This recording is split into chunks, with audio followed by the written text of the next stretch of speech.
आता रोहित पवारांनी त्यांच्या या पत्रकार परिषदेत मांडलेला पहिला मुद्दा म्हणजे ब्लॅक बॉक्स संबंधातला मुद्दा.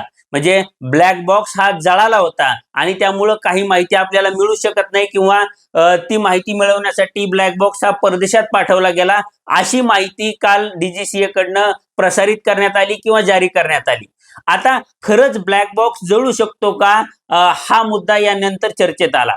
खरं तर ब्लॅक बॉक्स हा विमानाच्या टेलमध्ये म्हणजे विमानाच्या शेपटीमध्ये असतो आणि हा विमानाच्या शेपटीमध्ये यासाठीच ठेवला जातो की तो सेफ राहावा. कारण की विमानाचा ज्यावेळी अपघात होतो त्यावेळी बहुतेक वेळा विमान पेट घेतल्यानंतर किंवा विमानाचा ब्लास्ट झाल्यानंतर शेपटी ही सुरक्षित राहते किंवा शेपटी ही पूर्णपणे जळत नाही आणि त्यामुळं ब्लॅक बॉक्स हा शेपटीमध्ये ठेवलेला असतो. आता अजितदादांच्या विमान अपघाताचे जरी तुम्ही फोटो बघितले तरी तुमच्या ही गोष्ट लक्षात येईल की अजितदादांच्या विमानाची सुद्धा शेपटी ही जशाला तशी होती किंवा तिला कमी डॅमेज झालं होतं आणि त्यामुळं ब्लॅक बॉक्स हा जळण्याची शक्यता कमी होती.